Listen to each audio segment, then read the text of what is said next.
Dearest listeners, there exists in this world a peculiar paradox, that society, which professes to admire virtue above all else, will condemn the most virtuous act if it appears cloaked in scandal.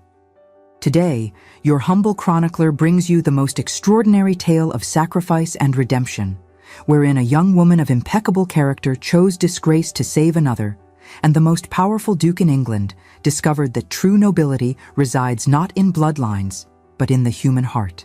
But let us not rush through such a tale as this, for the best stories, like the finest Madeira, must be savored properly. The spring of 1816 found the Fairfax family in circumstances that could only be described as genteel poverty, that most agonizing of social positions wherein one possessed all the breeding of the aristocracy with none of its accompanying wealth. Sir Edmund Fairfax, the fifth baronet of an ancient but impoverished line, maintained a modest establishment in Bloomsbury, far removed from the fashionable squares of Mayfair where his ancestors had once resided. The family fortune, never considerable, had been decimated by the late Lady Fairfax's medical expenses during her prolonged illness, and what remained had been further eroded by Sir Edmund's unfortunate investments in a canal scheme that had proved as watery in profits as in its intended purpose. Miss Diana Fairfax, at 22, understood her position with the clarity that comes from watching one's father count coins at the breakfast table.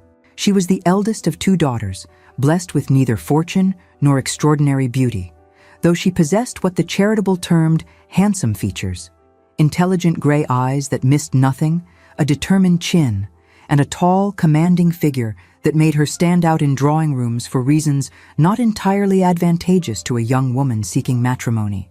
Her dark hair, which refused to curl fashionably despite the most determined applications of hot irons, was usually dressed simply, and her gowns, though scrupulously maintained, showed the unfortunate tendency of fabric to betray its age through the telltale signs of multiple alterations and careful mending.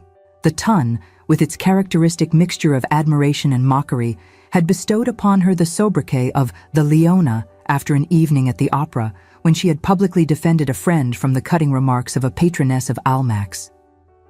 Diana had faced down the formidable matron with such composed ferocity that the comparison to a lioness had seemed inevitable. Some meant it as a compliment to her courage, others wielded it as a subtle insult to her unmarried state and lack of feminine softness. Diana herself cared little for either interpretation. She had long since learned that survival in the marriage mart required a thick skin and a practical mind. Her sister, Miss Harriet Fairfax, presented an entirely different picture. At 19, Harriet possessed the kind of delicate, ethereal beauty that poets praised and sensible mothers feared. Golden curls framed a face of classical proportions, and her blue eyes held a dreamy quality that gentlemen found enchanting and Diana found worrying. Where Diana had inherited their father's pragmatism and their mother's strength, Harriet had received only their mother's romantic disposition without the tempering influence of common sense. She read novels with the fervor of a devotee, believed in true love with unshakable conviction, and trusted in the goodness of others with a naivety that made Diana's protective instincts surge with almost maternal intensity. The season of 1816 represented the family's last desperate gamble for respectability. Sir Edmund, through the intervention of a distant cousin, had secured vouchers for Almack's for both daughters, and he had mortgaged what little remained unencumbered to provide them with gowns and slippers suitable for appearing in polite society. The plan, never articulated but universally understood, required at least one daughter to make a respectable match with a gentleman of adequate means. Diana, being the elder and the practical one, understood that this duty fell primarily to her, though her prospects were limited by her age, her fortune, and her unfortunate reputation for possessing opinions. It was during their 3rd week of the season that disaster had begun to unfurl its dark wings over the Fairfax household, though Diana had not recognized the danger until it was nearly too late. Harriet, who had been enjoying modest success among the second sons and younger gentlemen of the Tun, had attracted the particular attention of Mr. Geoffrey Pemberton, a man whose handsome face and charming manners concealed a character as corrupt as his lineage was impeccable. Pemberton, the third son of an earl, possessed expensive tastes and mounting debts, and he had identified Harriet as the perfect solution to his financial difficulties. Though the Fairfax fortune was negligible, Harriet's beauty would bring him connections, and Sir Edmund's desperation would ensure lenient marriage settlements. Diana had distrusted Pemberton from their first meeting at a musicale in Grosvenor Square. There was something calculating in the way his eyes assessed Harriet, something practiced in his compliments, and something altogether too knowing in his smile. But Harriet, who saw in Pemberton the romantic hero of her novels made flesh, had refused to credit Diana's warnings. She had danced with him twice at a ball at Devonshire House, walked with him in Hyde Park during the fashionable hour with their maid trailing at a discreet distance, and allowed him to partner her at whist during an evening party at the home of Lady Thornbury. It was after this last occasion that Harriet had returned home with a troubled expression that she attempted to conceal behind forced gaiety. Diana, who knew her sister as well as she knew her own heart, had extracted the truth with gentle persistence. Pemberton had somehow acquired 3 letters that Harriet had written to a childhood friend, letters that contained nothing more scandalous than romantic fantasies and girlish confidences, but which, presented in a certain light to certain people, could be interpreted as evidence of a secret correspondence with a gentleman. In an age where a young woman's reputation rested on foundations as fragile as spun glass, even the appearance of impropriety could shatter matrimonial prospects beyond repair. Pemberton had been explicit in his terms. Harriet would accept his addresses and influence her father to settle what remained of the family estate upon her at marriage, or the letters would find their way to the patronesses of Almack's and the drawing rooms of Mayfair. He had given her 1 week to decide, and that week was rapidly drawing to its close. Diana had spent 3 sleepless nights examining every possible solution. She had considered appealing to their distant cousin, but the man had already done more than familial obligation demanded and possessed neither the influence nor the inclination to confront a peer's son.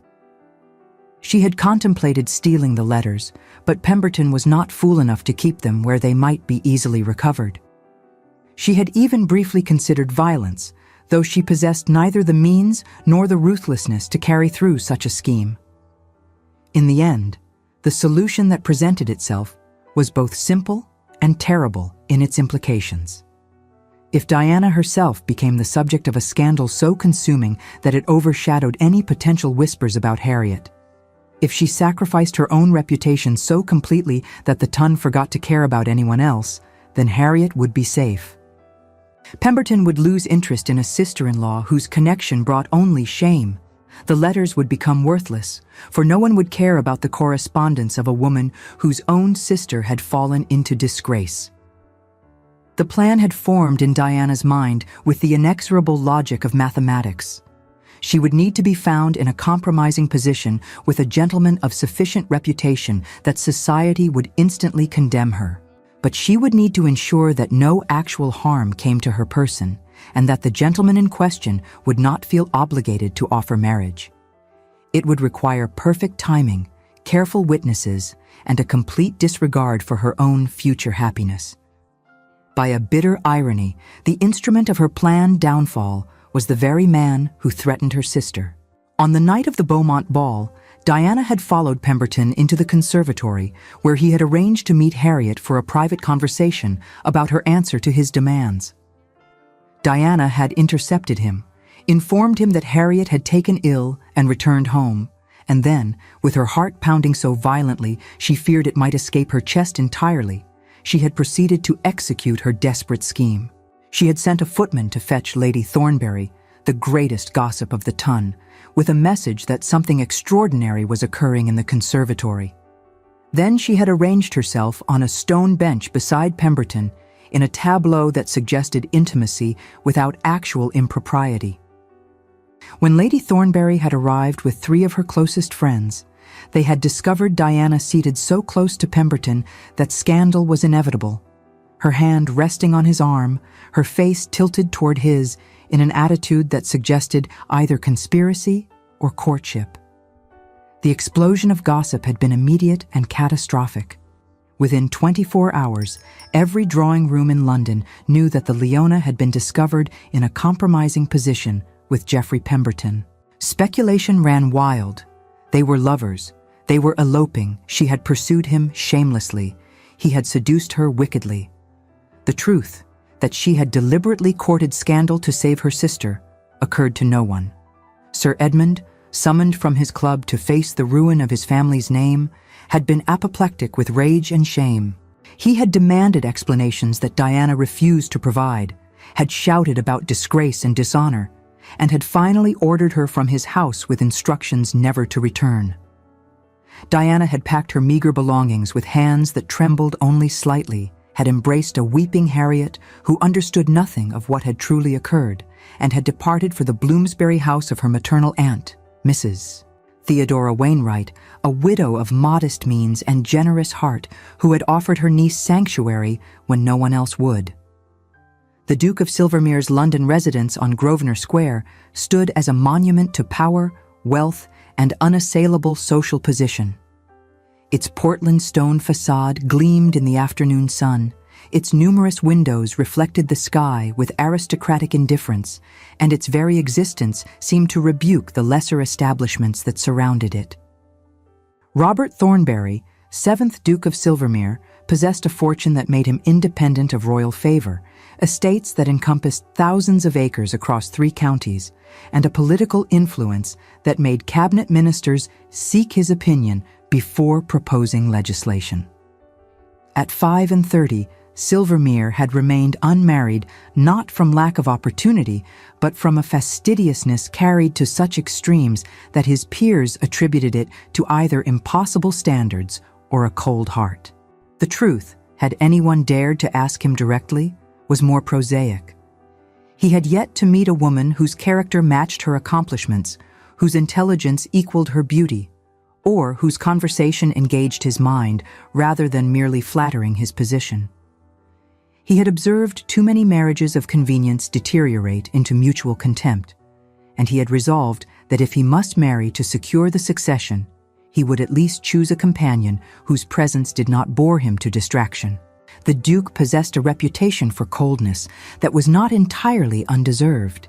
He spoke seldom but with devastating precision, smiled rarely except in sardonic amusement, and maintained standards of conduct that he applied equally to himself and others, with results that many found intimidating. His gray eyes, so pale they sometimes appeared colorless in certain lights, seemed to perceive pretension with uncomfortable accuracy, and his judgments, once formed, were rarely revised. The Ton called him the Ice Duke behind his back, though never to his face, and mothers of marriageable daughters approached him with the same combination of hope and trepidation they might feel when presenting themselves before royalty. His Grace's carefully ordered world had been disrupted some 6 months earlier by the arrival of his orphan niece, Lady Amelia Thornbury, the daughter of his late younger brother. Amelia, at 16, possessed all the willfulness of youth combined with the trauma of sudden loss.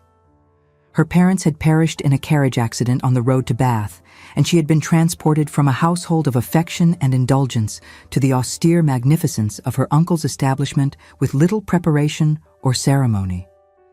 The Duke, who understood politics and estate management with intuitive brilliance, found himself entirely at a loss when confronted with a grieving, angry adolescent who alternated between tearful withdrawal and outright rebellion. A succession of governesses had attempted to manage Lady Amelia's education and comportment with uniformly disastrous results. The first, a gentlewoman of impeccable references, had resigned after Amelia had deliberately ruined an expensive pianoforte by pouring ink into its mechanism. The second, a sterner individual recommended by a duchess, had lasted 3 weeks before departing in high dudgeon after Amelia had informed her with perfect composure that she would rather die than submit to instruction from a woman whose own marriage prospects had been so negligible that she had been forced into employment. The third had simply vanished one morning, leaving behind a brief note citing nervous exhaustion and a forwarding address in Scotland. It was Silvermere's secretary, Mr. Finch, a man of surprising insight and diplomatic skill, who had suggested an unconventional solution. Rather than hiring another conventional governess who would attempt to mold Amelia through a combination of etiquette lessons and moral lectures, why not engage someone whose own history made her incapable of self-righteousness? Someone who had experienced scandal and survived, who understood that the world was more complex than drawing room proprieties suggested, and who might therefore connect with a young woman whose world had shattered through no fault of her own. Finch had presented his employer with a brief dossier on Miss Diana Fairfax, compiled with discretion by a former Bow Street runner who now handled delicate investigations for select clients. The facts were straightforward. A baronet's daughter, well-educated, aged 2 and 20, currently residing with her aunt in considerably reduced circumstances, and most significantly, subject of a scandal that had destroyed her social standing 3 months earlier. The specifics of the scandal were vague, involving a compromising discovery in a conservatory with a gentleman of questionable character. But the consequences were clear. She had been expelled from her father's house and was now living as little better than a companion to her aunt. Silvermere, reading through the information with his characteristic thoroughness, had found himself intrigued by the notion. A woman who had fallen from grace would possess none of the moral superiority that had made previous governesses so insufferable to Amelia. She would be desperate enough for employment to tolerate his niece's behavior, and grateful enough for the position to perform her duties conscientiously. Moreover, there was a certain poetic justice in exposing Amelia to the real consequences of scandal, in showing her what happened when a woman stepped beyond the boundaries of acceptable conduct. The girl needed practical education more than theoretical precepts, and what could be more practical than daily exposure to the reality of social ruin? The interview had been arranged with careful discretion. Miss Fairfax had been summoned to Grosvenor Square through a letter from Finch that made no mention of the Duke's identity, referring only to a gentleman seeking a companion governess for a young lady of quality. Diana, who had been surviving on her aunt's limited charity and her own needlework for 3 months, had accepted the appointment with a mixture of hope and apprehension. She possessed no illusions about her circumstances. Women in her position had few options beyond marriage, which was now impossible, or employment, which was humiliating but preferable to destitution. She had presented herself at the appointed hour, dressed in a gown of gray merino wool that had once been her best day dress, but now showed unmistakable signs of age and repeated alteration. Her dark hair was dressed simply beneath a modest bonnet, and her gray eyes, meeting the Duke's pale gaze for the first time in the intimidating grandeur of his library, betrayed neither servility nor defiance, only a kind of resigned dignity that intrigued him against his will. Silvermere, observing her from his position behind a massive mahogany desk, noted the straightness of her spine, the intelligence in her expression, and the absence of either flirtation or fear in her demeanor. She neither simpered nor cringed, made no attempt to engage his sympathy or appeal to his better nature, and answered his questions with a directness that he found unexpectedly refreshing. When he had inquired about her circumstances, she had stated simply that she was the daughter of Sir Edmund Fairfax, that she currently resided with her aunt, and that she required employment to support herself. When pressed about the nature of her departure from her father's household, she had met his eyes steadily and replied that she had become involved in a scandal that made her continued residence there impossible. She did not elaborate, did not offer excuses or explanations, and did not display either shame or self-justification. Her frankness disarmed him more effectively than any protestation of innocence might have done. The Duke had explained the position with equal directness. Lady Amelia was 16, recently orphaned, and in need of guidance from someone who could manage her behavior without breaking under the pressure of her grief and anger. The role required residence in his household, attendance upon Amelia throughout the day, supervision of her studies and social education, and most importantly, the ability to endure difficult behavior without either excessive sympathy or harsh discipline. The salary would be generous by the standards of such positions, though it would naturally preclude any possibility of Miss Fairfax moving in society or maintaining her former social connections. Diana had listened without interruption, her expression thoughtful, and when he had finished, she had asked only one question. Did His Grace genuinely believe that a woman of ruined reputation would provide suitable guidance for a young lady of quality?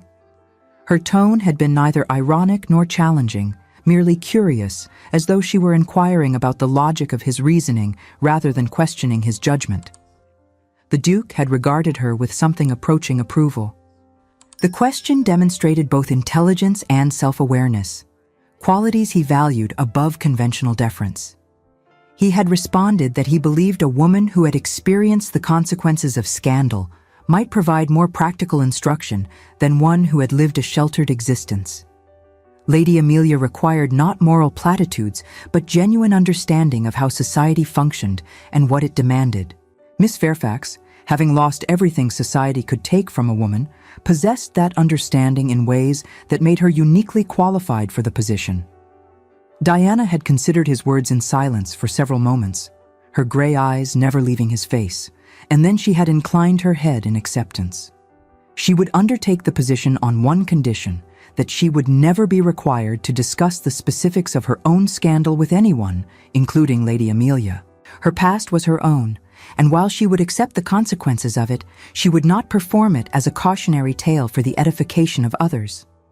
The Duke, surprised by both the condition and the firm manner in which it was stated, had found himself agreeing. He cared nothing for the particulars of her disgrace, only its existence and its effects mattered for his purposes. They had settled the practical arrangements with business-like efficiency, and Diana had departed Grosvenor Square with the understanding that she would take up residence in the Duke's household within the week. As Silvermere watched her retreating figure from the library window, he experienced an unfamiliar sensation that took him several moments to identify as curiosity. There was something about Miss Fairfax that did not align with his preconceptions of fallen women. She possessed neither the defiant bravado he had expected, nor the defeated submission he had anticipated. Instead, she displayed a quality he could only characterize as self-possession, as though she had made peace with her circumstances in a way that transcended either bitterness or regret. It was, he thought, an interesting quality, though he gave little consideration to how that interest might evolve into something altogether more dangerous. Diana took up residence in the Duke of Silvermere's household on a grey morning in late June, when London was preparing to empty itself of fashionable inhabitants bound for country estates and seaside resorts. She had been assigned chambers in the family wing rather than the servants' quarters, a subtle acknowledgement of her gentle birth that nonetheless emphasized her ambiguous position. The rooms were comfortable without being luxurious, furnished with pieces that had likely graced more prominent chambers before being relegated to secondary use. A small sitting room connected to a bedchamber that overlooked the Mews, far enough from the noise of the street to provide peace, but not so elevated as to suggest importance. Her first meeting with Lady Amelia Thornbury had occurred in the schoolroom, a bright chamber on the third floor that contained more books than Diana's father's entire library, and more educational apparatus than she had encountered in her own governess's collective arsenals. Amelia herself had been seated at a window seat, staring out at the square below with an expression of such profound melancholy that Diana had felt an immediate pang of sympathy. The girl possessed her uncle's pale coloring and aristocratic features, but where his face held authority, hers showed only sadness poorly concealed behind adolescent defiance. Amelia turned at Diana's entrance, her blue eyes assessing the newcomer with the frank rudeness that only 16 years could make excusable. Taking in Diana's plain gown, her simply dressed hair, her lack of fashionable accessories, the girl pronounced with devastating certainty that her uncle must truly despise her if he had hired such an unremarkable person as her governess. Diana, who had endured 3 months of whispers and cut directs from people she had once called friends, found herself unmoved by the girl's hostility. Seating herself in a chair opposite Amelia with perfect composure, she observed mildly that remarkable people seldom made effective teachers, as they tended to be too occupied with their own remarkableness to attend to their students.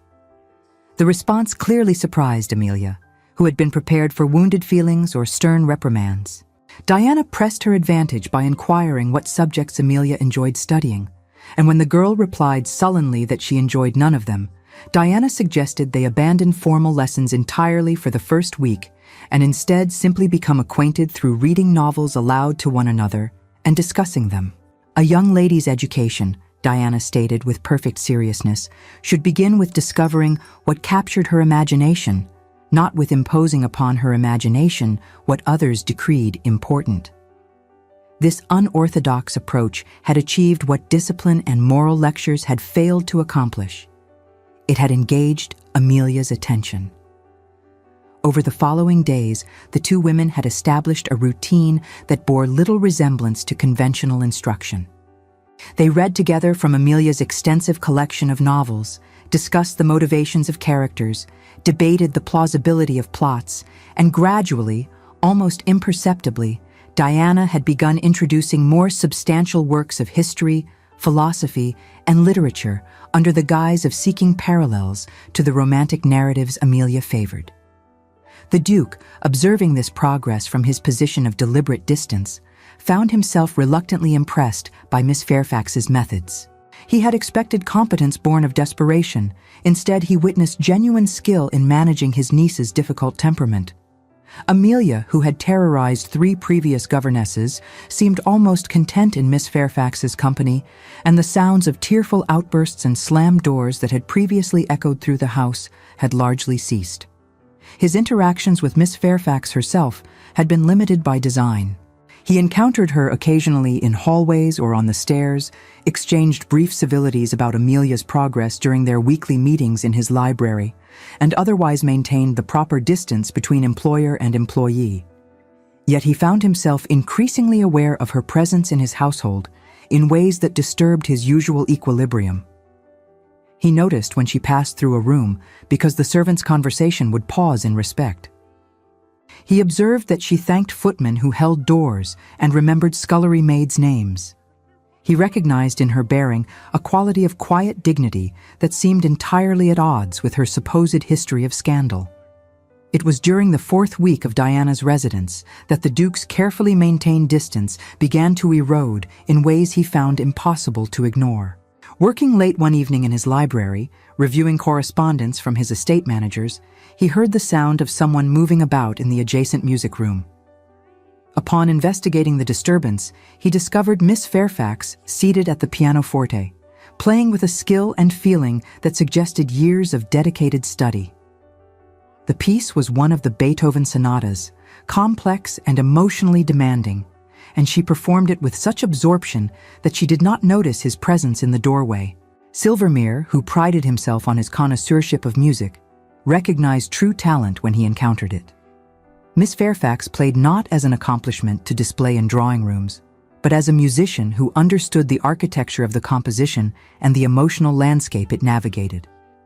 When she finished, her hands remaining on the keys as though reluctant to break the connection, he spoke before considering the wisdom of doing so, remarking that Beethoven would have approved of her interpretation. Diana started at his voice, turning on the bench with an expression that combined embarrassment and defiance. She apologized for the intrusion, explaining that Amelia had mentioned the pianoforte was rarely used, and she had not imagined that playing would disturb anyone at such an hour. The Duke waved aside her apology and asked where she had acquired such proficiency. Her answer, delivered with careful neutrality, revealed that her mother had been an accomplished musician who had insisted on rigorous training for both daughters, though the expense of lessons had represented a considerable sacrifice for the family. This revelation prompted an unexpected conversation that extended well beyond the boundaries of employer and employee discourse. They discussed music, moving from Beethoven to Mozart to Handel, discovering shared preferences and divergent opinions with the ease of equals engaged in genuine exchange. The Duke found himself laughing, actually laughing, at Miss Fairfax's witty assessment of a particularly pompous performance they had both apparently attended at the King's Theatre 2 years earlier, before her fall from grace had made such attendance impossible.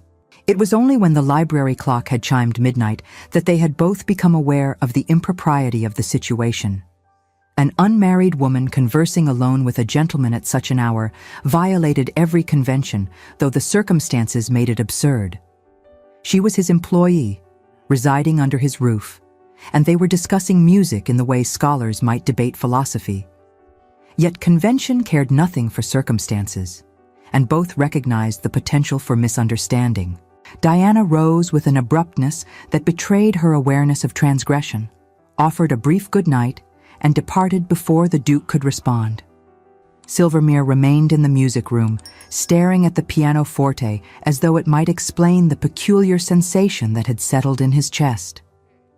He found himself thinking not about music, but about the intelligence in Miss Fairfax's gray eyes, the animation in her expression when she discussed something that engaged her passion, and the realization that she possessed depths of character that her circumstances had obscured.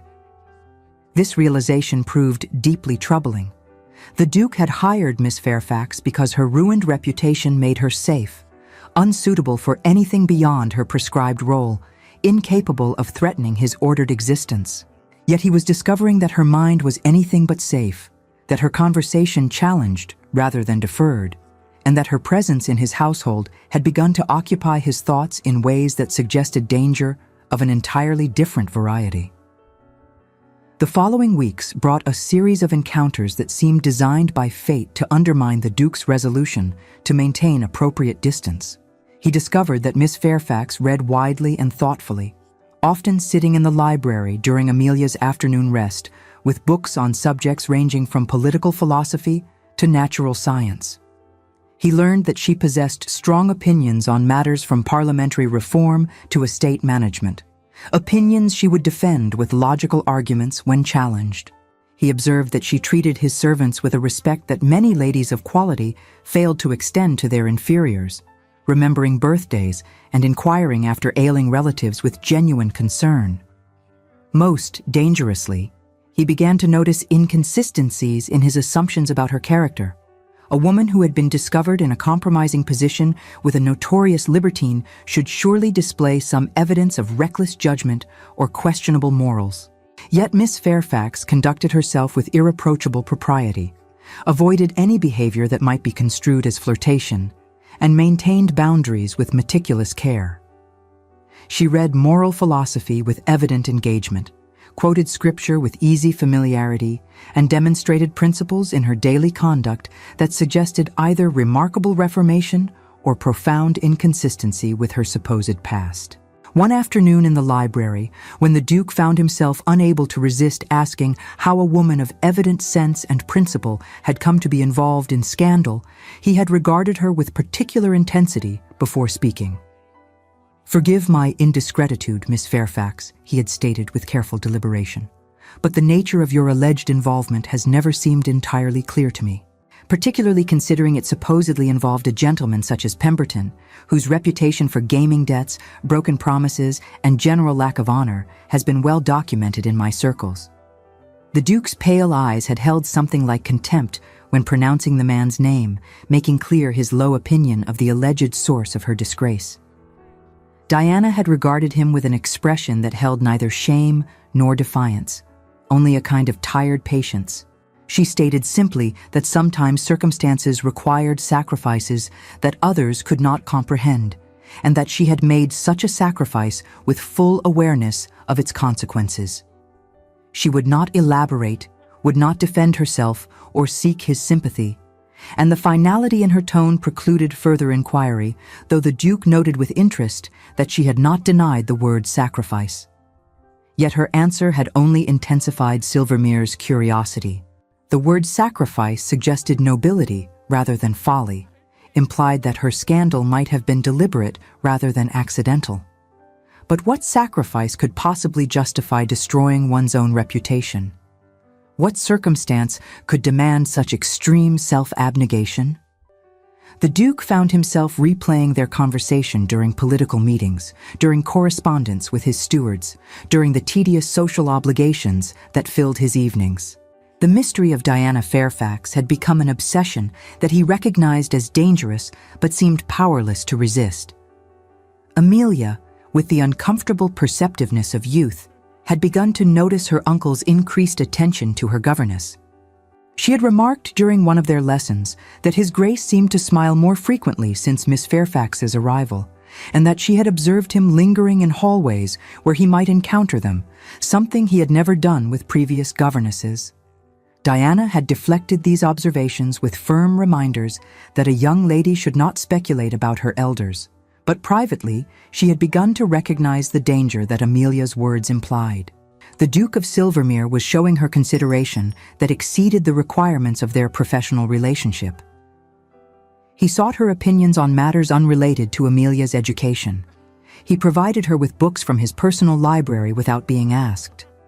He had recently directed his housekeeper to move Diana's chambers to a better suite, with windows overlooking the garden rather than the mews. These were not the actions of a man who viewed her as merely an employee, and Diana understood with growing alarm that she had somehow become an object of interest to one of the most powerful men in England. The realization terrified her. She could not afford to entertain hopes of anything beyond her current position. She was ruined in the eyes of society, marked as a woman of questionable virtue, forever barred from the kind of alliance that a duke must make when he chose to marry. Any attachment between them could only result in her dismissal and further disgrace, or worse, in her becoming precisely the kind of woman society already believed her to be. She had sacrificed her reputation to save her sister. She would not compound that sacrifice by entertaining impossible dreams of redemption through a duke's favor. The turning point arrived with the unexpected force of summer storms that sweep across London with little warning, transforming golden afternoons into grey tempests in the space of minutes. It occurred on an August evening when the Duke had been scheduled to attend a dinner at Lord Melbourne's residence and had returned home early with complaints of a headache that his butler recognized as diplomatic illness designed to escape tedious company. Silvermere retreated to his library, seeking the solace of solitude, only to discover Diana there ahead of him, seated in his favored chair near the window, with a volume of Aristotle's Nicomachean Ethics open on her lap. She was so absorbed in her reading that his entrance went unnoticed, and he stood in the doorway for several moments, simply observing her. The late afternoon light cast her profile in sharp relief, illuminating the intelligence in her expression as she read, the unconscious grace of her posture, and the complete absence of artifice in her concentration. She was, he realized with the sudden clarity of revelation, beautiful in ways that had nothing to do with conventional standards and everything to do with the quality of her mind and character. When she finally sensed his presence and looked up with startled eyes, the Duke found himself unable to maintain the distance he had so carefully cultivated. Crossing to the window, he remarked upon her choice of reading material, and before either of them could construct proper barriers, they fell into conversation with the naturalness of old friends rather than employer and employee. They discussed virtue and happiness, whether moral excellence could be taught or was inherent in character, and how society's definitions of honor sometimes conflicted with genuine morality. The conversation ventured into personal territory when the Duke observed that Aristotle would have approved of someone who sacrificed personal advantage for the good of another, as such sacrifice represented the highest form of virtue.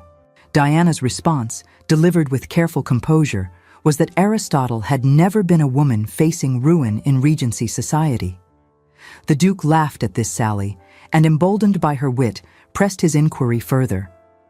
He asked directly whether her scandal had indeed involved such a sacrifice, and whether she would tell him the truth if he promised never to reveal it or judge her by society's standards. Diana, meeting his eyes with an intensity that seemed to penetrate all his carefully constructed defenses, remained silent for so long that he began to regret his presumption.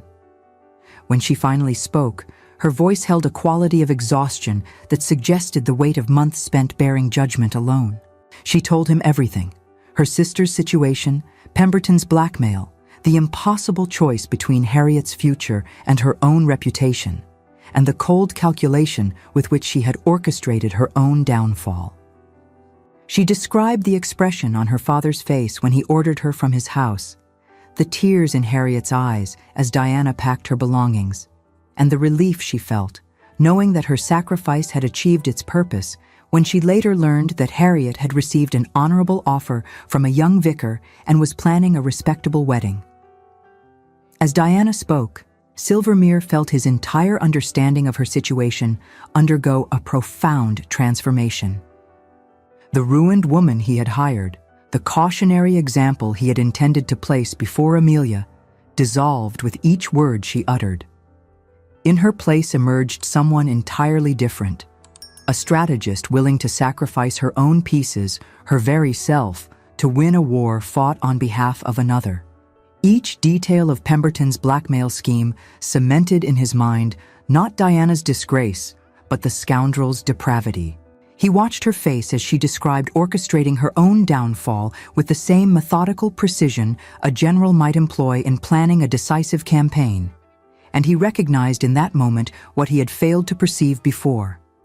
Her scandal had not been the result of poor judgment or weak character, but rather the product of extraordinary courage and selflessness. The woman before him possessed more genuine nobility than most of the hereditary peers he encountered in Parliament. When she had finished, he remained silent, not from judgment, but from the overwhelming realization that he had fundamentally misunderstood everything about her, and that his initial assessment of her character had been as wrong-headed as it was unjust. Diana, interpreting his silence through the lens of her own fears, felt the familiar sensation of dread settle over her. She had miscalculated, had trusted where trust was foolish, had revealed truths that would surely result in her dismissal. No duke, no matter how liberal his thinking, could retain in his household a woman who had deliberately courted scandal, even if her motives had been noble.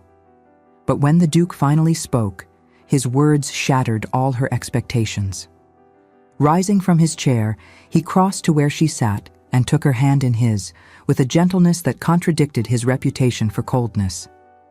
He told her that she possessed more genuine nobility than half the peers in the House of Lords, that her sacrifice represented precisely the kind of virtue that Aristotle had described, and that society's condemnation revealed its own moral bankruptcy rather than hers. He apologized for having hired her under false premises, for having intended to use her as an object lesson for Amelia, and for having failed to recognize her true character despite all the evidence that had been before him. Diana, who had become accustomed to judgment and rejection, had found herself unable to respond. She had sat frozen, her hand in his, feeling the warmth of his fingers and the sincerity in his voice with equal intensity. When she had finally managed to speak, her words had been inadequate to the moment. She had thanked him for his understanding and had attempted to withdraw her hand from his grasp. The Duke had not released her. Instead, he had done something that shocked them both. He had raised her hand to his lips and pressed a kiss to her fingers with such reverence that it seemed less like a gesture of gallantry and more like a form of worship. He had told her, his voice rough with emotion, he seemed barely able to control, that she had become essential to his household, not because of her skill with Amelia, but because of her presence in his life. He had confessed that he thought of her constantly, that he sought opportunities to encounter her in hallways and libraries, and that he had begun to understand that what he felt was not mere admiration, but something far more dangerous and profound. Diana had withdrawn her hand then, rising from her chair with such abruptness that the book of Aristotle had tumbled to the floor forgotten. She had stated with desperate firmness that whatever he felt, it could lead nowhere, that she was ruined beyond redemption, and that any attachment between them would destroy his reputation as thoroughly as hers had been destroyed. She was grateful for his understanding, honored by his good opinion, but she would not be the instrument of his social destruction. The Duke had regarded her with an expression that combined frustration and something very like admiration. He had asked whether she truly believed that he, the Duke of Silvermere, with more wealth than he could spend in 3 lifetimes and more influence than most cabinet ministers, could be destroyed by choosing to acknowledge his regard for a woman of genuine character.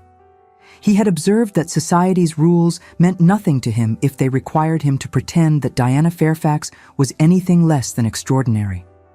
But Diana had shaken her head, her gray eyes bright with unshed tears. She had responded that he did not understand what he risked, that society's vengeance fell hardest on those who defied its judgments, and that she could not bear to be the cause of his diminishment. She had already sacrificed her own position to save her sister. She would not accept his sacrifice of his position for her sake. She had thanked him for his regard, had told him that she would treasure the memory of this conversation, and had fled the library before he could protest further. Silvermere had remained alone in the library long into the evening, staring at the chair where Diana had sat, at the volume of Aristotle still lying on the floor, and at his own hands that still seemed to feel the warmth of hers. He had finally acknowledged to himself what he had been avoiding for weeks. He was in love with his niece's governess, with a woman society had condemned, and he could not imagine his future without her presence in it. The realization should have been alarming. Instead, it felt like the first honest thing he had admitted to himself in years. The following days passed in a state of fragile hope that neither Diana nor the Duke dared to examine too closely. They encountered one another in hallways and libraries with heightened awareness, exchanged glances weighted with unspoken understanding, and moved through their separate routines whilst remaining acutely conscious of the other's presence. It was during this period of tentative happiness that one of the housemaids, a sensible girl named Mary, mentioned to Diana in passing that she had observed a gentleman of vaguely familiar appearance loitering at the far end of Grosvenor Square on 2 separate mornings, seeming to watch the ducal residence with particular attention. Diana, her mind occupied with more immediate concerns and her heart still adjusting to the extraordinary revelations of recent days, had given the report little consideration beyond a vague sense of unease that she attributed to her general state of heightened emotion. She had no way of knowing that shadows from her past were gathering with malicious intent, preparing to shatter the peace she had so recently begun to imagine might be hers to keep. The fragile understanding that had developed between the Duke and Diana shattered 3 days later with the unexpected arrival of Geoffrey Pemberton at the Grosvenor Square residence.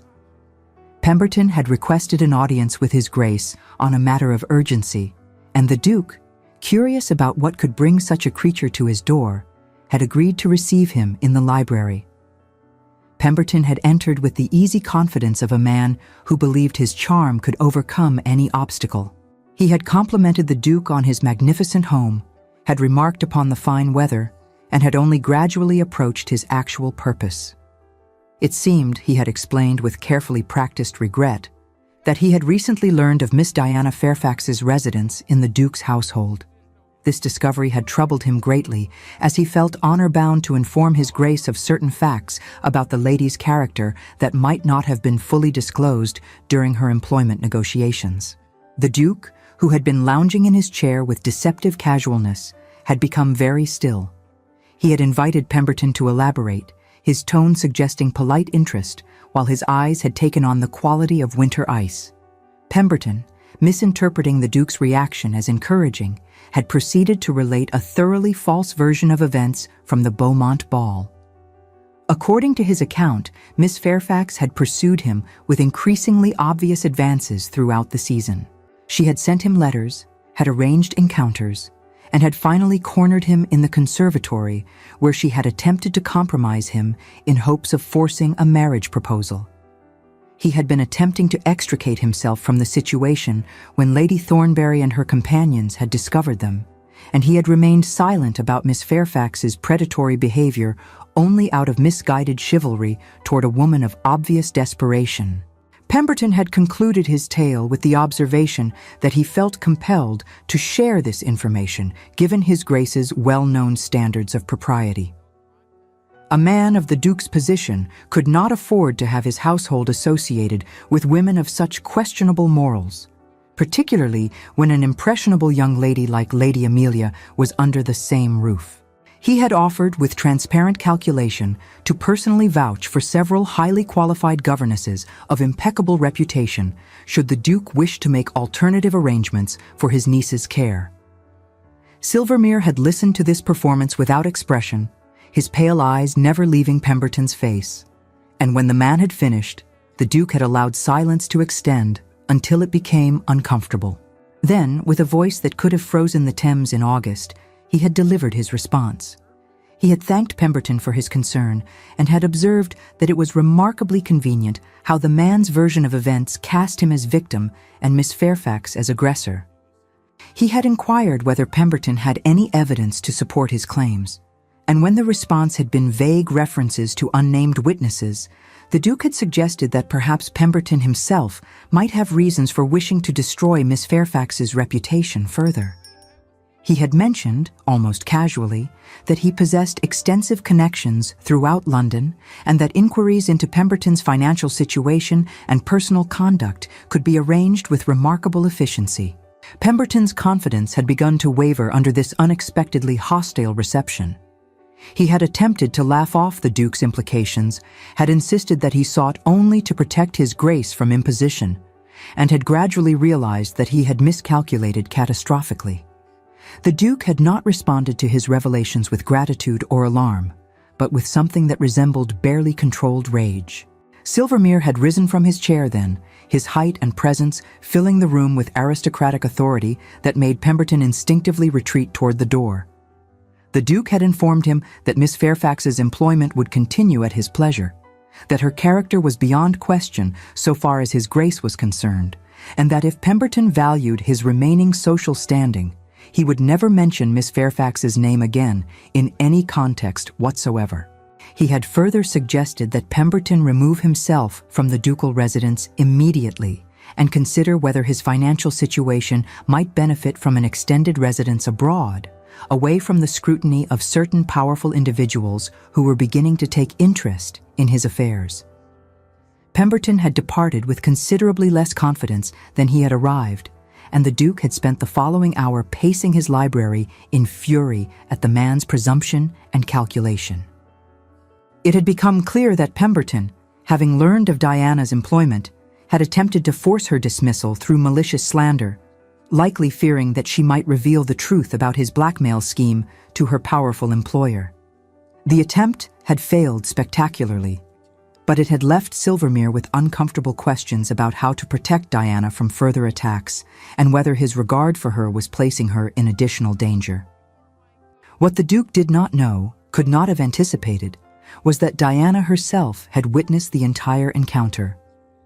She had been returning to her chambers from the schoolroom when she had passed the library door, which Pemberton's agitated departure had left slightly ajar. She had heard his voice relating his false account, had listened to every lie and distortion with growing horror, and had then heard the Duke's defense of her character with emotions too complex to name. But Diana had not remained to hear the conclusion of the conversation. Pemberton's renewed slander had awakened fears she had been suppressing since her confession to the Duke. She had believed that Silvermere's understanding meant safety, that his knowledge of the truth would protect her from further harm. Instead, Pemberton's appearance demonstrated that her past would continue to haunt her, would continue to threaten anyone who chose to associate with her. The Duke had defended her this time, but how long before his own reputation became entangled with hers? How long before society began to whisper about the Duke who kept a ruined woman in his household? How long before his political influence eroded under the weight of scandal by association? Diana returned to her chambers, her mind a battlefield of conflicting impulses. Gratitude for the Duke's defense warred with terror at what it might cost him. The memory of his voice, cold as winter frost as he had demolished Pemberton's lies, filled her with warmth that immediately curdled into guilt. He had stood for her without hesitation, had risked his own reputation to protect hers, and she knew with devastating certainty that he would do so again and again until society's relentless judgment destroyed him as thoroughly as it had destroyed her. She paced the small sitting room, her hands pressed to her temples as though physical pressure might contain the chaos of her thoughts. She loved him. The admission, no longer deniable even to herself, struck with the force of revelation. She loved Robert Thornbury with an intensity that terrified her precisely because it made her vulnerable in ways her first sacrifice never had. When she had orchestrated her own ruin to save Harriet, she had calculated the cost to herself alone. But this was different. This was watching someone she loved preparing to pay a price she had no right to ask. Her sacrifice for her sister had been difficult but clear. She had traded her future for Harriet's with eyes wide open to the exchange. But accepting the Duke's sacrifice, allowing him to damage his position for her sake, felt not like love, but like the most profound selfishness. She sat at her writing desk as afternoon shadows lengthened across the floor, staring at blank paper whilst her heart and mind waged their terrible war. Stay and watch him become entangled in her disgrace. Leave and perhaps give him the chance to forget her, to find some suitable duchess who would bring him alliance instead of scandal. The choice seemed simple in its cruelty, her happiness or his future. And Diana, who had already proven herself capable of sacrificing everything for those she loved, knew with aching certainty which path honor demanded she take. Diana spent the afternoon making a decision that felt like tearing out her own heart. She could not remain in the Duke's household. Her presence endangered Amelia's prospects, threatened Silvermere's position, and served as a constant target for men like Pemberton who sought to profit from her disgrace. She loved the Duke, though she had never admitted it even to herself until these last terrible hours, and precisely because she loved him, she could not allow him to sacrifice his standing for her sake. Her sacrifice for Harriet had been necessary. She would not permit the Duke to make a similar sacrifice for her. She had written a letter of resignation that evening, stating simply that she could no longer continue in her position and would be departing the following morning for her aunt's home. She had written a separate note to Amelia, explaining that sometimes circumstances required difficult choices and that she trusted the girl had learned enough to continue her own education with wisdom and grace. She had placed both letters on the library desk after midnight when she knew the Duke would be asleep, and she had packed her few belongings with hands that trembled despite her determination. Dawn found Diana at the servants' entrance, her small trunk beside her, waiting for the hackney coach she had arranged to collect her. She had not slept, had spent the night alternating between certainty that she was doing the right thing and despair at leaving behind the first place she had felt valued since her sacrifice.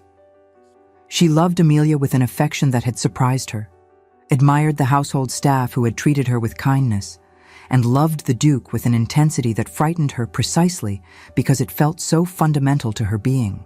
What Diana could not know, as she stood in the gray London dawn waiting for her departure, was that the Duke had discovered her letters an hour earlier, during his habitual early morning review of correspondence. He had read her resignation with disbelief that had rapidly transformed into fury at what he perceived as her lack of faith in his ability to protect her. He had immediately dispatched footmen to prevent her departure, had ordered his carriage prepared, and was even now descending the stairs with the intention of stopping her from making what he considered a catastrophic mistake. The confrontation that followed would have provided gossip for every drawing room in London had anyone been present to witness it. The Duke, still in his shirt sleeves with no coat or cravat, had emerged into the courtyard where Diana waited just as the hackney coach rounded the corner into view. His appearance, so thoroughly improper for a man of his rank, had shocked her into immobility. The morning air was sharp and cold against her skin, carrying with it the smell of coal smoke and damp stone that characterized London dawns. Silvermere dismissed the approaching coach with a gesture and a coin that made the driver depart with alacrity and no questions. The sharp sound of his boots striking the damp cobblestones echoed through the courtyard as he turned to Diana with an expression that combined anger and something very like anguish. He demanded to know by what right she presumed to make decisions about his reputation without consulting him. He insisted that if anyone would determine whether her presence endangered his position, it would be himself, not her misguided sense of martyrdom. He stated, with a force that seemed to reverberate off the surrounding buildings, that he was not some green boy who required protection from society's censure, and that he would thank her to credit him with sufficient intelligence to understand the consequences of his own choices. Diana, who had prepared herself for dignified departure but not for confrontation, responded with equal heat that she was protecting not only his reputation, but his future. A duke needed to marry appropriately, needed to produce heirs with impeccable lineage, needed to maintain political alliances that depended on social acceptance. She could offer him none of these things. She was ruined, marked, forever barred from the kind of alliance his position demanded. Her departure was not martyrdom, but simple recognition of reality. Her breath formed small clouds in the cold air as she spoke, each word a visible testament to her resolve. The Duke's response was to inform her, in terms that left no room for misunderstanding, that he had no intention of marrying anyone else, that her lineage was entirely acceptable given her father's baronetcy, and that any heirs they might produce together would be more than adequately noble, given that their mother possessed a character superior to most of the current peerage. He stated, his voice dropping to something like tenderness despite his evident frustration, that he loved her, that he intended to marry her, and that the only thing preventing their immediate engagement was her stubborn conviction that she understood his needs better than he did himself. Diana found herself suddenly unable to breathe, unable to think, unable to do anything but stare at the Duke of Silvermere standing in his courtyard in his shirt sleeves, declaring his intention to marry a ruined governess. The impossibility of the moment overwhelmed her, and she did something she had not done since her father had expelled her from his home. She began to weep. Not delicate tears that could be dismissed as feminine sensibility, but great wrenching sobs that shook her entire frame and spoke to months of suppressed grief, fear, and loneliness. Silvermere, confronted with Diana's tears, abandoned all pretense of aristocratic reserve. He crossed the courtyard in 3 long strides, pulled her into his arms with no regard for propriety or witnesses, and held her while she wept against his chest. The warmth of him enveloped her, a sharp contrast to the morning chill, and her sobs became muffled against the fine linen of his shirt. He stroked her hair with one hand whilst the other pressed her closer, murmuring reassurances that she barely comprehended, simply providing the comfort and security she had been denied since her sacrifice had severed her from family and society. She could feel the steady beat of his heart beneath her cheek, an anchor in the storm of her emotions. When Diana had finally regained some measure of composure, she had attempted to explain that marriage was impossible, that society would never accept her as his duchess, that he would face opposition from his family and censure from his peers. But the Duke had silenced her protests with a gesture, had gently wiped the tears from her face, and had told her that he had already made his decision. The only question remaining was whether she loved him enough to accept his choice, or whether her pride would condemn them both to lonely, proper, miserable existences apart. Diana had looked into his pale gray eyes, had seen the determination and tenderness there, and had finally allowed herself to hope. She had whispered that she did love him, that she had loved him probably from that first evening in the music room when he had laughed at her irreverent assessment of the opera, and that she was terrified by the strength of that love precisely because it made her vulnerable in ways her sacrifice never had. The Duke of Silvermere's declaration in the courtyard would have been sufficiently scandalous had it remained private, but fate, with its characteristic sense of irony, had ensured an audience. Lady Amelia, awakened by the unusual commotion below her window, had witnessed the entire scene from her chambers. The staff, arriving for their morning duties, had observed their master embracing the governess with an intimacy that left no doubt about the nature of his feelings. By the time Diana and the Duke had retreated to the library to discuss their situation with more privacy and propriety, the news had traveled through the servants' quarters faster than a dispatch from the Admiralty, reaching every corner of the establishment within the hour. Mrs.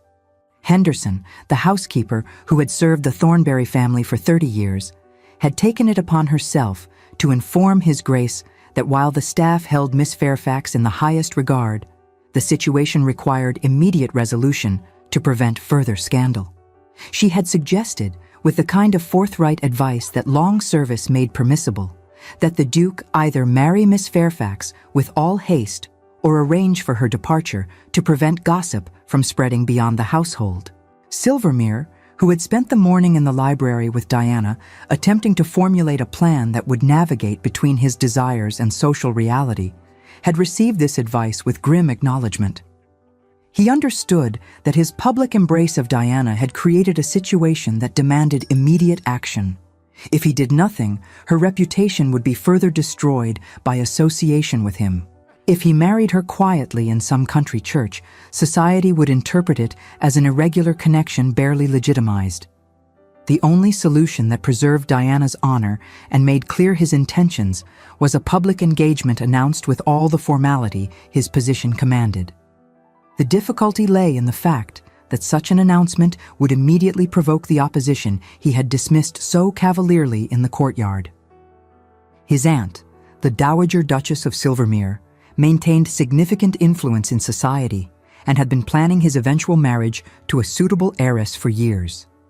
His political allies expected him to reinforce their connections through matrimonial alliances with their families.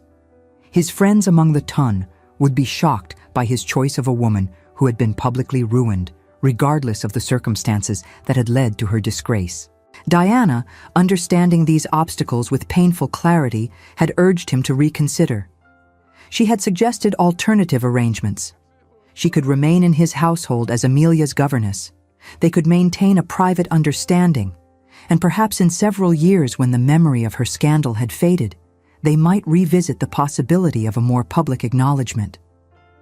But Silvermere had rejected these compromises with the decisiveness that made him formidable in political negotiations. He would not ask Diana to remain in an ambiguous position, would not insult her by suggesting a secret arrangement, and would not wait for society's permission to marry the woman he loved. He had formulated a plan that was characteristically bold and absolutely typical of his approach to obstacles. He would confront society's prejudices directly by exposing the truth about Diana's sacrifice. If the ton understood that her scandal had been deliberate self-destruction undertaken to save her sister from blackmail, they would be forced to reassess their condemnation. The difficulty would be obtaining proof of Pemberton's scheme and Harriet's innocence without further endangering Diana's sister, who was now respectably married and presumably safe from renewed scandal. It was Amelia who had provided the key to solving this difficulty. The girl, who had developed genuine affection for Diana over the months of her residence, had approached her uncle with information she had been concealing out of loyalty to her governess. During one of their lessons, Diana had received a letter from her sister that had clearly caused her distress. Amelia, concerned and curious, had noticed the letter left briefly unattended on Diana's desk and had seen enough of its contents to understand that Harriet possessed the original blackmail letters that Pemberton had threatened to expose. Diana's sister had apparently written expressing regret that her marriage had been purchased through her sister's sacrifice and offering to provide the evidence that might restore Diana's reputation. Armed with this information, the Duke had immediately dispatched his most trusted investigator to make contact with Mrs. Harriet Wilson, née Fairfax, in her Hampshire parsonage. The instructions had been explicit: obtain the letters from Harriet, secure her testimony about Pemberton's blackmail scheme, and offer whatever assurances were necessary to guarantee that her own reputation would remain protected throughout the process of exposing the truth. Mrs. Wilson, when approached, had been initially reluctant to involve herself in what might become public scandal. Her husband, the Reverend James Wilson, was a genuinely good man who knew nothing of the circumstances that had preceded their marriage, and she feared what disclosure might do to his opinion of her and their standing in their community. But when informed that the Duke of Silvermere himself sought this information for the purpose of marrying her sister and restoring Diana's honor, Harriet had overcome her reluctance. She had provided not only Pemberton's original blackmail letters, but also her own detailed account of his threats and demands, written with the obvious hope that it might somehow aid her sister. The Duke had used this evidence with the strategic precision of a general planning a military campaign. He had first approached Pemberton directly, confronting him with the blackmail letters and Harriet's testimony in the presence of two witnesses from his legal team. He had offered Pemberton a choice: confess publicly to the blackmail scheme and Diana's innocence, or face prosecution for extortion and possible transportation. The alternative had been made clear. The Duke possessed sufficient influence to ensure that Pemberton would never be received in polite society again, and sufficient determination to pursue charges that would lead to prison or worse. Pemberton, confronted with irrefutable evidence and a Duke who clearly meant every word of his threats, had capitulated with the cowardice that characterized his entire existence. He had agreed to sign a confession detailing his blackmail of Harriet, Diana's deliberate self-sacrifice to protect her sister, and his own subsequent attempts to further destroy Diana's reputation through malicious slander. The document, witnessed and notarized, represented a complete vindication of Diana's character and an absolute condemnation of Pemberton's conduct. But the Duke had not been satisfied with a private confession. He understood that Diana's restoration required public acknowledgement, that whispers in drawing rooms needed to be silenced with official declarations. He had therefore arranged for Pemberton's confession to be published in the Morning Post and the Times, had ensured that copies were delivered to every patroness of Almack's, and had made certain that the confession reached the attention of the Prince Regent himself through carefully cultivated channels at Carlton House. The reaction had been immediate and dramatic. Society, which had condemned Diana with such alacrity, now rushed to praise her sacrifice with equal enthusiasm. The same women who had cut her in the street now proclaimed that they had always suspected something noble in her demeanor. The same gentlemen who had smirked at her disgrace now declared that Miss Fairfax represented the finest example of sisterly devotion. The Tun, faced with incontrovertible evidence and the Duke of Silvermere's obvious approval, performed the remarkable feat of completely reversing its judgment while pretending it had never held a contrary opinion. Sir Edmund Fairfax, reading Pemberton's confession in his Bloomsbury parlour, had experienced a transformation of understanding that left him shaken and ashamed. His daughter, whom he had expelled from his home with such righteous fury, had deliberately sacrificed herself to save her sister from a scoundrel's machinations. She had endured his condemnation, society's censure, and months of poverty rather than reveal the truth that would have endangered Harriet. The words on the page forced him to confront what, in the depths of his soul, he had never quite been able to silence. A persistent voice insisting that the accusation had never truly aligned with the character of the daughter he had raised. But his wounded pride and the crushing weight of society's judgment had blinded him to the truth his heart had refused to completely deny. He had written to Diana immediately, his letter a mixture of apology, remorse, and desperate hope for reconciliation, confessing that some part of him had always known, and that his greatest shame lay not in her supposed disgrace, but in his failure to trust what he had known of her character. Diana, reading her father's letter in the Duke's library, had found herself unable to respond with either anger or immediate forgiveness. The pain of his rejection remained too fresh, the memory of his face contorted with fury too vivid. But she had not thrown the letter away, and when Silvermere had gently suggested that families were complicated entities worthy of patience even when they failed us, she had admitted that perhaps, in time, she might find her way to forgiveness. The Dowager Duchess of Silvermere's response to her nephew's intentions had been predictably hostile. She had arrived at Grosvenor Square in a state of high indignation, had demanded a private audience with the Duke, and had proceeded to deliver a comprehensive lecture on family duty, social responsibility, and the absolute necessity of making an appropriate matrimonial alliance. Silvermere had listened with the patience of a man who had anticipated every argument and remained unmoved by all of them. When his aunt had finally exhausted her objections, he had informed her that he would marry Miss Fairfax within the month, that her approval, while desired, was not required, and that if she wished to maintain her position in his household and her influence in his affairs, she would not only accept his decision, but actively support it. The Dowager, who had not become a powerful figure in society by failing to recognize when a battle was lost, assessed her nephew's determination with the calculating eye of a strategist rather than the wounded pride of a defeated adversary. Before responding, She had demanded the full particulars of Miss Fairfax's history, and upon learning the details of Diana's deliberate self-sacrifice to protect her sister, the dowager had fallen silent, processing the information with visible calculation. "A self-sacrifice to protect family," she murmured, more to herself than to her nephew, her fingers tapping thoughtfully against the arm of her chair. The story was perilously melodramatic, the sort of tale that could either elevate or destroy, depending on how it was presented. She had then looked at Silvermere with new assessment in her eyes, a slight smile playing at the corners of her mouth.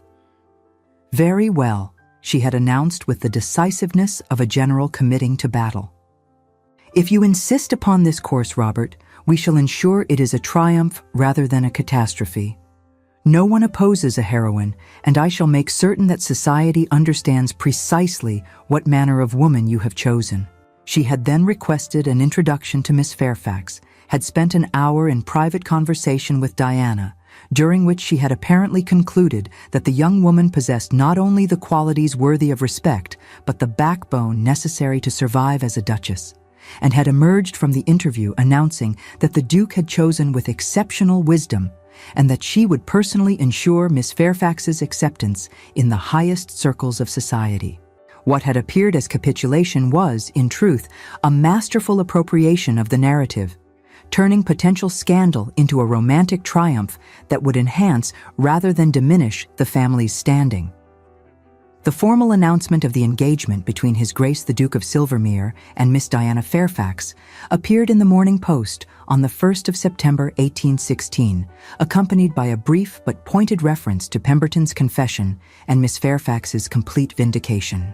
The Ton, ever attentive to shifts in power and favor, understood immediately that opposition to the match would be both futile and dangerous, given the Duke's obvious determination and the Dowager's support.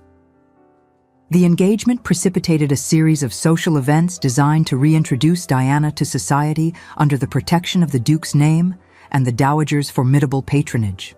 Lady Silvermere hosted a reception at the Grosvenor Square residence that was attended by virtually every person of consequence in London who had not yet departed for the country.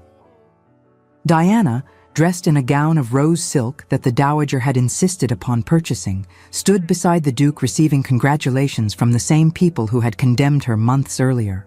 The rich scent of beeswax candles and expensive perfumes filled the air, so vastly different from the smell of mothballs and lavender that had permeated her remended gowns during those months of exile. The murmur of conversation that had once ceased whenever she entered a room now transformed into whispers of admiration as guests remarked upon her composure and the Duke's evident devotion. She watched as Lady Thornbury herself, the very woman whose discovery of her in the conservatory had sealed her initial disgrace, approached with a smile that was almost apologetic, dipping into a curtsy that acknowledged Diana's new position with unmistakable respect. Diana received each gesture with expressions that betrayed neither bitterness nor triumph, only a kind of quiet dignity that impressed even her harshest former critics. The patronesses of Almack's, in a gesture clearly orchestrated by the Dowager, had sent a formal note restoring Diana's vouchers and expressing their certainty that the entire unfortunate misunderstanding had been resolved to everyone's satisfaction. Diana, who understood the pragmatic nature of this olive branch, had accepted graciously while privately acknowledging to the Duke that society's forgiveness meant less to her than it once might have done. She had learned, through her months of exile, that reputation rested on foundations far more fragile than character, and that the opinions of those who judged without knowledge mattered less than the regard of those who understood truth. Sir Edmund had been invited to the engagement reception, and the meeting between father and daughter after their months of estrangement had been awkward and painful for both. He had attempted apologies that sounded hollow even to his own ears, had offered explanations about shock and social pressure that Diana had received with polite detachment. But when he had finally simply stated that he had been wrong and that he was profoundly sorry for the pain he had caused her, Diana had found herself able to embrace him with something approaching forgiveness. The breach would take time to heal completely, but the possibility of eventual reconciliation now existed where before there had been only hurt and anger. Harriet had traveled from Hampshire with her husband, and the reunion between the sisters had been marked by tears and laughter in equal measure. Harriet had expressed guilt and gratitude in overwhelming waves until Diana had firmly insisted that no gratitude was necessary between sisters who loved one another. The Reverend Wilson, informed by his wife of the entire history, had proven to be a man of genuine Christian charity who expressed only admiration for Diana's sacrifice and relief that justice had finally been served. Lady Amelia, watching these reunions and reconciliations from her position of privileged observation, had remarked to her uncle that Miss Fairfax's story would make an excellent novel if anyone could be convinced that such events actually occurred in real life. The Duke, with the first genuine smile his niece had seen him display freely since her arrival in his household, had responded that reality frequently exceeded fiction in both dramatic intensity and improbability. The wedding itself had been planned for the first week of October at St. George's in Hanover Square, with a ceremony attended by enough members of the aristocracy and political establishment to make clear the Duke's absolute confidence in his choice. The Dowager had overseen the arrangements with military precision, ensuring that every detail reflected the dignity of the occasion and the complete social restoration of the bride. On the morning of her wedding, Diana had stood in her chambers at Grosvenor Square being attended by a small army of maids, supervised by Mrs. Henderson, wearing a gown of white silk embroidered with silver thread that made her look like something from a fairy tale. But as she studied her reflection in the looking-glass, what struck her was not her transformation from ruined woman to duchess-to-be, but the peace in her own expression. She had made her sacrifice willingly, had endured her exile with as much grace as she could muster, and had somehow emerged from that darkness into a happiness she had never imagined possible. The ceremony itself had passed in a blur of sacred words, familiar faces, and overwhelming emotion. Diana had spoken her vows with steady voice and clear conviction, had felt the Duke's hands tremble slightly as he placed the ring upon her finger, and had looked into his pale gray eyes to see reflected there the same mixture of love, relief, and wonder that she felt in her own heart. The wedding breakfast at Grosvenor Square had been attended by 300 guests who consumed champagne and praised the bride with enthusiasm that ranged from genuine to political, depending on their relationship with the groom. Toasts had been offered celebrating the union, praising the bride's character, and predicting happiness for the couple with the kind of formulaic good wishes that tradition demanded. But the moment that Diana would remember most clearly occurred late in the afternoon, when most of the guests had departed, and she found herself alone with her husband in the music room where they had first truly conversed. Silvermere had led her to the pianoforte, had seated her at the bench, and had asked her to play the Beethoven sonata he had first heard her perform months earlier. Diana had played with fingers that still trembled slightly from emotion and exhaustion, but as the music filled the room, she felt something settle in her chest that she recognized as belonging. She was no longer the Leona, fighting alone to protect those she loved. She was the Duchess of Silvermere, with a partner who valued her character above social convention, who understood sacrifice because he was willing to make it himself, and who loved her not despite her history, but because of the strength it had revealed. When she finished playing, the Duke had drawn her up from the bench and into his arms with a tenderness that made her throat tighten with emotion. He had told her that he had known from that first evening in this room that she was extraordinary, though he had fought against acknowledging it. He had confessed that falling in love with her had been both the most frightening and the most inevitable thing he had ever experienced. And he had promised her that whatever challenges they faced, they would face them together, with the kind of partnership that transcended convention and social expectation.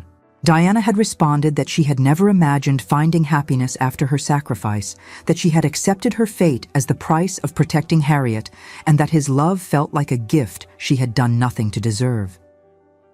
But the Duke had gently corrected her. She had done everything to deserve happiness by being willing to sacrifice it. Character, he had observed, was revealed not in moments of ease, but in moments of crisis, and her character had proven worthy of his highest regard.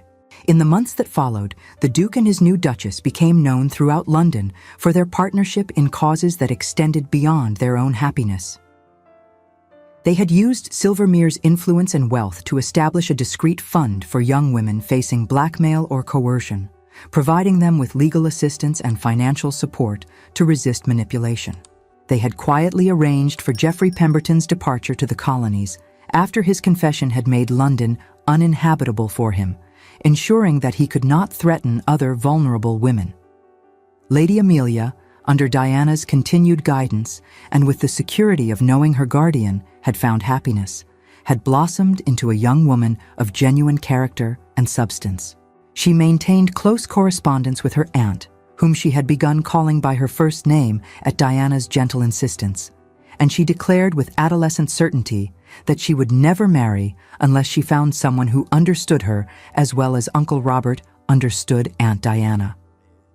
Sir Edmund, gradually reconciled with his daughter through patient correspondence and occasional visits, had been restored to something approximating his former position in Diana's affections, though their relationship remained marked by the memory of his rejection. The reconciliation was imperfect but real, a testament to Diana's capacity for forgiveness and her father's genuine remorse. Harriet and her husband remained in Hampshire, where the Reverend Wilson's parish benefited from the Duke's discreet patronage.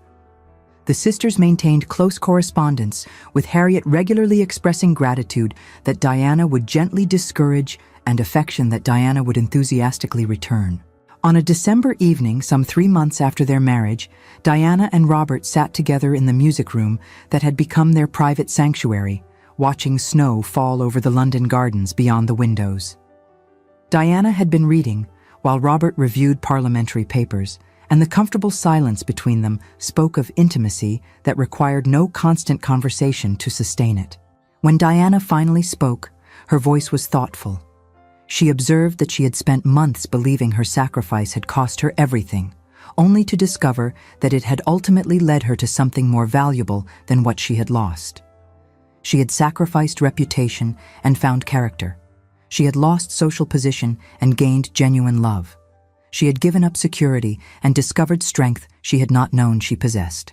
Robert, setting aside his papers to give her his full attention, had responded that sacrifice made from love was never truly sacrifice, but rather investment in what mattered most. She had invested in her sister's happiness and had somehow, improbably, found her own in the process. He had added that her willingness to sacrifice her own future had paradoxically made her worthy of a future far better than conventional respectability could have provided. Diana had smiled at his philosophical analysis, had left her chair to settle beside him, and had observed that perhaps the greatest irony was that society's condemnation, which had felt like destruction, had actually freed her from caring what society thought. She had learned that approval based on appearance meant nothing, that judgment without knowledge revealed more about the judge than the judged, and that true worth resided in actions taken when no one was watching and no reward was expected. The Duke had drawn her close, had pressed a kiss to her temple, and had murmured that she had taught him lessons as valuable as any she had learned. He had spent years maintaining perfect propriety, caring deeply about society's opinion, and believing that his position required certain sacrifices of personal happiness. She had shown him that genuine nobility meant having the courage to defy convention when convention demanded cruelty, and that the strongest positions were those built on character rather than compromise. As the snow continued to fall and the fire crackled in the grate, the Duke and Duchess of Silvermere sat together in their music room, two people who had found each other through the most improbable circumstances imaginable. She had been branded a ruined woman for an act of supreme nobility. He had seen through her supposed disgrace to recognize her true worth. Together, they had defied society's judgments and had created something that transcended the narrow definitions of acceptable conduct.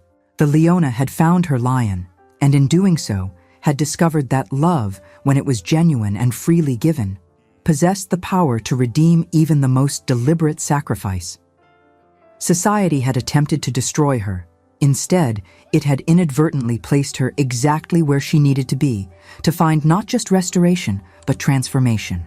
And in the end, that transformation had changed not only Diana, but the cold duke who had hired her, proving that sometimes the greatest love stories emerged from the darkest circumstances, and that true nobility resided not in titles or estates, but in the courage to choose character over convention, love over propriety, and truth over appearance.